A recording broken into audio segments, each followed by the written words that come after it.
Hello friends, welcome back Spain news channel நண்பர்களே. இன்றைக்கி இந்த வீடியோவில் ஒரு முக்கியமான எச்சரிக்கையான ஒரு தாள்களை தாங்க பார்க்க போகிறோம். ஸோ பார்க்குறதுக்கு முன்னாடி எதை பற்றிய தாள்கள் பார்க்க போகிறோம் அப்படிங்கிறத இன்ட்ரோவில் ஷேர் பண்ணுறேன். எதை பற்றிய தாள்கள் பார்க்க போகிறோம் அப்படிங்கிறத இன்ட்ரோவில் தெரிஞ்சுக்குங்க. அதாவது 2026 ஒன் ஆஃப் த ஒரு எச்சரிக்கையான அபூர்வமான நாள் கரெக்டாக பார்த்தீங்கன்னு வச்சுக்கோங்களேன். ஆகஸ்டுடைய 12ஆம் தேதி வர இருக்குது. அன்றைக்கி தமிழ் மாதம் பார்த்தீங்கன்னு வச்சுக்கோங்களேன், ரொம்பவே சிறப்பான ஆடி மாதத்துடைய மிகவும் முக்கியமான 27ஆம் நாள் கிழமை. அன்னைக்கு புதன்கிழமை நிறைஞ்ச இந்த புதன்கிழமை சாதாரண புதன்கிழமை கிடையாது. மிக மிக மிக மிக எச்சரிக்கையான ஒரு புதன்கிழமை.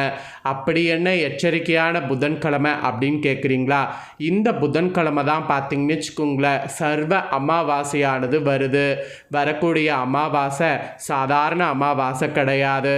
கரெக்டாக பார்த்தீங்கன்னு வச்சுக்கோங்களேன், ஆடி மாதத்தில் வரக்கூடிய ஒன் ஆஃப் த ஒரு ஸ்பெஷல் அமாவாசை. இந்த அமாவாசை சாதாரண அமாவாசை கிடையாது. ரொம்ப ரொம்ப ரொம்ப ரொம்ப சக்தி வாய்ந்த அமாவாசை. இந்த அமாவாசை எப்பயுமே பார்த்தீங்கன்னு வச்சுக்கோங்களேன், முன்னோர்களை வழிபாடு செய்ய உகந்த நாள் அப்படிங்கிறது நம்ம அனைவருக்குமே தெரியும். அந்த வகையில் ஆடி அமாவாசை சக்தி வாய்ந்த அமாவாசைங்கிறதுனால இந்த அமாவாசையில் இந்த ஒரு விஷயத்தை நீங்கள் செய்து பாருங்கள். உங்கள் வாழ்க்கை தரமானது உயரும். உங்கள் வாழ்க்கை தரம் உயரும். என்ன விஷயம் செய்யணும் அப்படிங்கிறத தான் இந்த வீடியோவில் ஷேர் பண்ண போகிறேன். ஸோ வீடியோ ரொம்பவே யூஸ்ஃபுல்லாக ரொம்பவே இன்ட்ரெஸ்டாக இருக்கும். ஸோ வீடியோ பார்க்கக்கூடிய அனைவரும் வீடியோவை ஸ்கிப் பண்ணாமல் பாருங்கள். அப்போ தான் நான் என்ன சொல்கிறேன் அப்படிங்கிற விஷயங்களை நீங்கள் தெரிஞ்சுக்க முடியும். வாழ்க்கை தர உயர செய்து பயனும் பெற முடியும். ஸோ வாழ்க்கை தர உயர என்ன செய்யணும் அப்படிங்கிறத இப்போ இந்த வீடியோவில் அதிரடியாக பார்க்கலாம் வாங்க. திரும்பவும் சொல்கிறேன், இந்த ஆடி அமாவாசை ரொம்பவே சக்தி வாய்ந்த அமாவாசை. இந்த அமாவாசையை மிஸ் பண்ணிடாதீங்க. ஆக்சுவலி நம்மளுடைய இந்துக்களுடைய சாஸ்திர முறைப்படி அமாவாசைங்கிறது முன்னோர்களை வழிபடுவதற்கு உரிய நாளாக கருதப்படுகிறது. மாதந்தோறும் வரக்கூடிய அமாவாசை அனைத்திலுமே விரதம் இருந்து வழிபாடு செய்ய முடியாதவங்க வருடத்துக்கு 3 அமாவாசையில் மட்டுமாவது கண்டிப்பாக விரதம் இருந்து முன்னோர்களுக்கு தர்ப்பணம் கொடுக்க வேண்டும் என்பது நியதி. அப்படி முக்கியமான அமாவாசையாக ஆடியில் வரக்கூடிய அமாவாசையானது குறிப்பிடப்படுது. ஆடி அமாவாசையில் விரதம் இருந்து முன்னோர்களை வழிபடுவதற்கென்று சில வழிமுறைகள் இருக்குது. இவற்றெல்லாம் முறையாக கண்டிப்பாக பின்பற்ற வேண்டும் என்பது ஜோதிட சாஸ்திரத்தில் கூறப்படுகிறது. ஆடி அமாவாசையில் விரதம் கடைபிடிப்பது மட்டுமின்றி காகத்திற்கு உணவு வைப்பதற்கு சில முறையும் இருக்குது. அதன்படி உணவளித்தால் முன்னோர்களுடைய ஆசிகள் நமக்கு கிடைப்பதோடு நமக்கு வாழ்க்கையில் படிப்படியாக வளர்ச்சி என்பது ஏற்படும். நம்மளுடைய பாவங்கள் குறையும். பித்ருதோஷம் உள்ளிட்ட தோஷங்கள்லேருந்து விடுபட முடியும். அதுக்காக தான் என்ன செய்யணுங்கிறத இந்த வீடியோவில் உங்களுக்கு சொல்கிறேன். அமாவாசையில் ஆடி அமாவாசை மிகவும் முக்கியமானது என்பது குறிப்பிடப்படுது. தாட்சானிய புண்ணிய காலத்தில் வரக்கூடிய முதல் அமாவாசை என்பதாலும் பித்ருலோகத்தில் உள்ள நம்மளுடைய முன்னோர்கள் நம்மளை காண பூமிக்கு வர புறப்படுவதற்கான காலம் என்பதனாலேயும் ஆடி அமாவாசை மிகவும் முக்கியமானதாக கருதப்படுகிறது. அதிலும் தந்தை வழி உறவுகளுக்கு காரணமான கிரகமான சூரியனுக்குரிய புதன்கிழமையில் கர்மகாரகன் என சொல்லப்படக்கூடிய சனி பகவானுக்குரிய பூசம் நட்சத்திரத்தில் இணைந்து இந்த ஆண்டு ஆகஸ்டுடைய 12ஆம் தேதி புதன்கிழமை ஆடி அமாவாசை அமைந்திருக்கிறது. இதனால் இதுவே ஒரு தனி சிறப்பு வாய்ந்த நாளாக கருதப்படுகிறது. அதனால் இந்த நாளை தயவு செய்து மிஸ் பண்ணிடாதீங்க. இந்த அமாவாசையில் காகத்திற்கு சாதம் வைக்கிறத கண்டிப்பாக செய்து உங்களுடைய வாழ்க்கை தரத்தை மிக மிக மிக மிக அதிகமாக உயர்த்திக்குங்க. வாங்க என்னங்கிறத பார்க்கலாம். பொதுவாகவே அமாவாசை என்றாலே காகத்திற்கு உணவு வைக்கக்கூடிய பழக்கம் நம்மளுடைய வழக்கமாகவே இருக்குது. காகத்திற்கு இலை போட்டு உணவு படைத்து அது சாப்பிட்ட பிறகு முன்னோர்களுக்கு படைத்துவிட்டு நம்ம உணவு சாப்பிடக்கூடிய வழக்கம்தான் இப்போ வரைக்கும் இருக்குது. எத்தனையோ பறவைகள் உயிரினங்கள் இருக்கும்போது அமாவாசை அன்று காகத்திற்கு மட்டும் உணவு வழங்கப்படுவது ஏன் அப்படிங்கிறது பலரும் நினைப்பதுண்டு. இதற்கு ஜோதிட ரீதியாகவோ வாழ்வியல் ரீதியாகவோ பல காரணங்கள் பார்த்திங்கன்னு வச்சுக்கோங்களேன் சொல்லப்படுகிறது.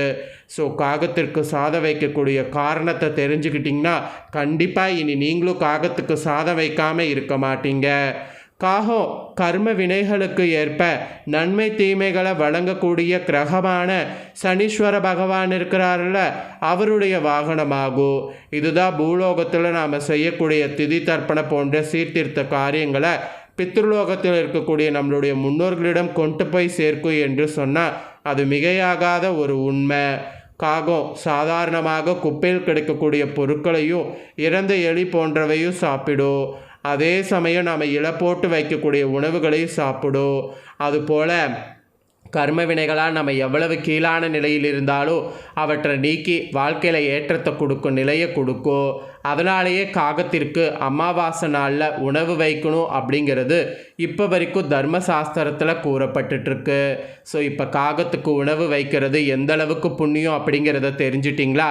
அப்போ மிஸ் பண்ணாமல் காகத்துக்கு உணவு வைங்க. அமாவாசை அன்று முன்னோர்கள் சனீஸ்வரின் வாகமான காகத்தின் வடிவிலேயே வந்து நம்ம படைக்கக்கூடிய உணவுகளை நம்மளுடைய முன்னோர்கள் சாப்பிடுவதாக ஒரு ஐதீகம் இருக்குது. நமக்கு நல்ல நேரம் இருந்தாலும் காகங்கள் நம்ம வைக்கக்கூடிய உணவுகளை உடனடியாக சாப்பிட்டு விடும். ஒருவேளை நமக்கு நேரம் சரியில்லை, கெட்ட கருமாக்கள் அதிகம் உள்ளது என்றால் காகங்கள் சற்று யோசித்து தாமதமாக தான் உணவை சாப்பிடும். சில நேரங்களில் காகம் நம்ம வைக்கக்கூடிய உணவை சாப்பிடாமல் செல்வது உண்டு. அப்போ சனீஸ்வரன் மற்றும் முன்னோர்கள் வடிவமாக காகம் பார்க்கப்படுறதுனால ஏதோ ஒரு பிரச்சனை இருக்குங்கிறத புரிஞ்சுக்குங்க. காகம் கரைவது, தலையில் தட்டுவது, இந்த மாதிரி காகம் என்ன பண்ணாலும் பலன்கள் பார்க்கக்கூடிய வழக்கம் நம்மளிடம் இருக்குது. நம்மளுடைய முன்னோர்கள் காகங்கள் வழியாக சில விஷயங்களை நமக்கு உணர்த்துவதாக இப்போ வரைக்கும் ஐதீகமாக சொல்லப்படுது. ஸோ காகத்திற்கு பார்த்திங்கன்னு வச்சுக்கோங்களேன், இந்த ஆடி அமாவாசையில் உணவு வைக்க மறக்காதீங்க. எப்படி உணவு வைக்கணும் அப்படிங்கிற முறையை உங்களுக்கு சொல்கிறேன். எப்படி உணவு வைக்கணும் அப்படிங்கிற முறையாக தெரிஞ்சுக்குங்க. ஆடி அமாவாசை அன்னைக்கு செய்யப்படக்கூடிய சமையலில் வாழைக்காய் கண்டிப்பாக இருக்க வேண்டும். குறிப்பாக முன்னோர்களுக்கு விருப்பமான உணவுகளை இன்றைய நாளில் செய்து அதை படையலிட்டு அதை வழிபாடு செய்கிறது சிறப்பு. அப்படி முன்னோர்களுக்கு விருப்பமான உணவுகளோடு சேர்த்து வாழைக்காய், எள், நெய் கலந்த சாதம் இருக்குல்ல, அதை வந்து காகத்திற்கு முறையாக வைக்கணும். அப்போ தான் முன்னோர்களுடைய ஆசி நமக்கு கிடைக்கும். அதுவும் சூரியனை சாட்சியாக வைத்து உச்சி பொழுதிலே காகத்திற்கு உணவளிக்க வேண்டும். அப்படி அளிப்பதால் வாழ்க்கையில் படிப்படியான முன்னேற்றம் என்பது ஏற்படும். அதனால் இந்த முறையில் காகத்துக்கு சாப்பாடு வைக்க மறக்காதீங்க. ஸோ காகத்துக்கு பார்த்தீங்கன்னு வச்சுக்கோங்களேன், சாப்பாடு இந்த முறையில் வந்து வைக்க வேண்டும். இந்த முறையில் வைத்து பாருங்களேன். அதுக்கப்புறம் நீங்களே வந்து உங்கள் வாழ்க்கையில் முன்னேற்றத்தை காண்பதை யாராலையும் தடுக்க முடியாத அளவுக்கு பார்க்க முடியும். ஸோ நம்பிக்கையோட பரிகாரம் செய்து பயன்பெறுங்க. இதை உங்கள் ஃப்ரெண்ட்ஸ் ஃபேமிலிக்கும் லைக் பண்ணி ஷேர் பண்ணுங்கள். அவங்களும் பார்த்து பயன்பெறட்டும். இதே போல் புதிய தகவல்களை தெரிந்து கொள்ள மறக்காமல் நம்ம சேனலை சப்ஸ்கிரைப் பண்ணுங்கள். கூட பெல் பண்ண ப்ரெஸ் பண்ணுங்கள். அதை நீங்கள் பண்ணிட்டீங்கன்னா இனி நான் போகிற மற்ற அப்டேட்டான எல்லா வீடியோஸும் உடனுக்குடனே தெரிந்து கொள்ளலாம். ஸோ மறக்காமல் பண்ணுங்கள். சுவாரஸ்யமாக வேறொரு வீடியோவில் உங்களை சந்திக்கிறேன். சப்ஸ்கிரைப் பண்ணுங்கள், பெல் பண்ண ப்ரெஸ் பண்ணுங்கள், சப்போர்ட் பண்ணுங்கள். நெக்ஸ்ட்டு வேறொரு வீடியோவில் உங்களை சந்திக்கிறேன். நன்றி, வணக்கம்.